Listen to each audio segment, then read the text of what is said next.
नमस्कार दोस्तों, स्वागत है हमारा यूट्यूब चैनल में। जो भी इस चैनल में नए हैं, चैनल को सब्सक्राइब करें और बेल आइकन को दबाएं।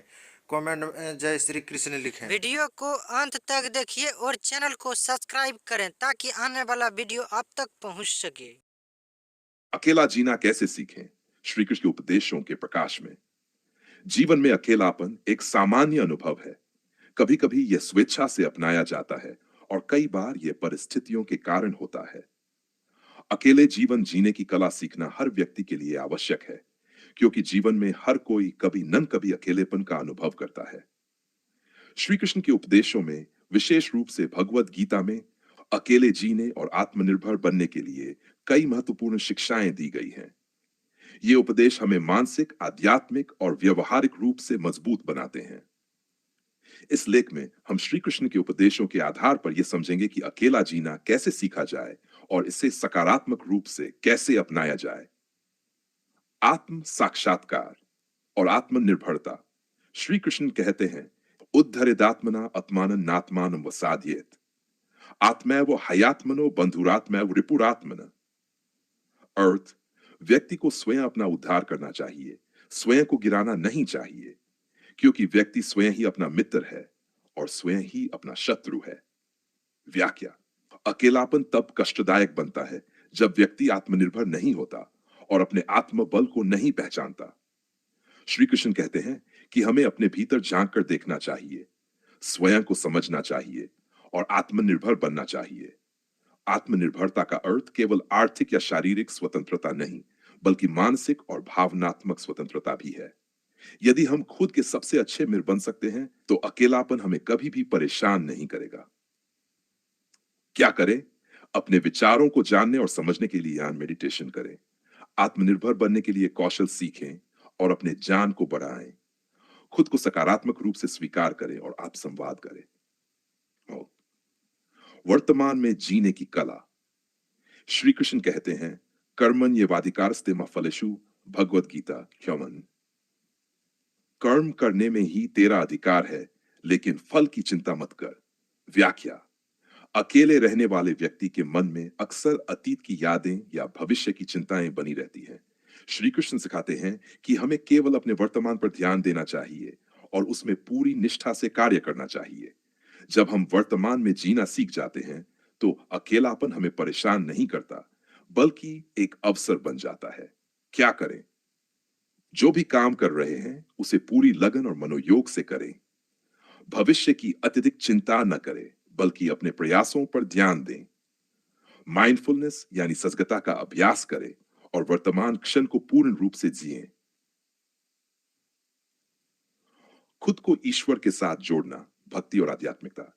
श्री कृष्ण कहते हैं, मनमना भव मद्भक्तो मद्याजी मां नमस्कुरु। अर्थ, तू मुझ में मन लगा, मेरा भक्त बन, मेरी पूजा कर और मुझे प्रणाम कर।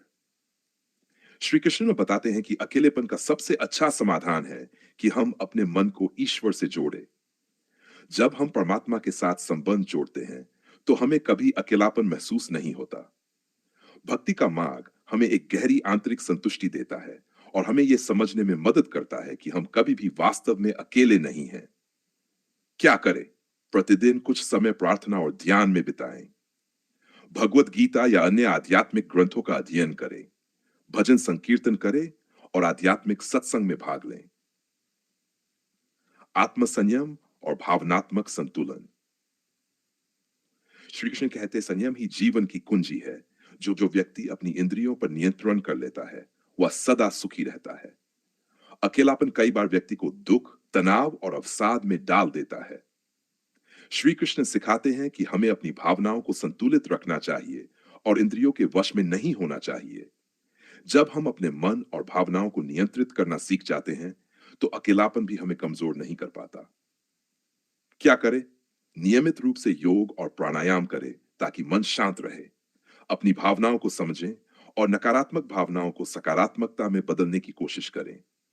हर स्थिति में धैर्य बनाए रखें और मानसिक शांति को बनाए रखने के अभ्यास करें। मित्रता और समाज के प्रति सेवा भाव। श्री कृष्ण कहते हैं, परोपकाराय पुण्याय पापाय परपीडनम।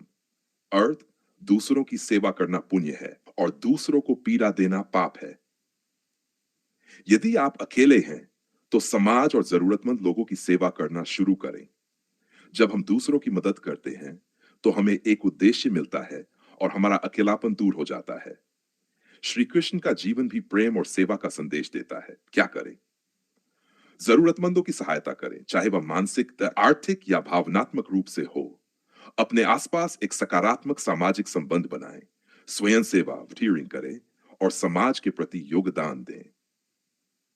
इस मोहमाया से मुक्त होकर जीवन का आनंद लेना। श्री कृष्ण कहते हैं, नैनन छिंदंती शस्त्राणी नैनन दहती पावक। अर्थ, आत्मा को कोई शस्त्र काट नहीं सकता, कोई अग्नि जला नहीं सकती। व्याख्या, श्री कृष्ण हमें सिखाते हैं कि यह शरीर नश्वर है लेकिन आत्मा अमर है। इसलिए हमें सांसारिक मोह माया में अत्यधिक लिप्त नहीं होना चाहिए। जब हम अपने जीवन को एक अनासक्त भाव से देखते हैं तो हमें किसी प्रकार का अकेलापन परेशान नहीं करता। क्या करें? अनावश्यक इच्छाओं और भौतिक चीजों के मोह से मुक्त होने का प्रयास करें। जीवन को एक खेल की तरह देखें और हर परिस्थिति को सहजता से लें। ध्यान और साधना के माध्यम से अपनी आत्मा को जानने की कोशिश करें। निष्कर्ष, श्री कृष्ण के उपदेशों के अनुसार अकेले जीवन जीना कोई कठिन कार्य नहीं है। यदि हम आत्मनिर्भर बने, वर्तमान में जिएं, ईश्वर से जुड़ें, आत्मसंयम रखें, दूसरों की सेवा करें और मोहमाया से मुक्त होकर जीवन को स्वीकार करें। अकेलापन एक अवसर है, न कि अभिशाप। यह आत्म उन्नति और आंतरिक शांति पाने का एक मार्ग हो सकता है। अगर हम श्री कृष्ण के इन उपदेशों को अपनाएं तो न केवल अकेले जीना सीख सकते हैं बल्कि इसे एक आनंदमय अनुभव भी बना सकते हैं। चैनल को सब्सक्राइब करें और वीडियो को लाइक करें। धन्यवाद। मिलते हैं अगले वीडियो में।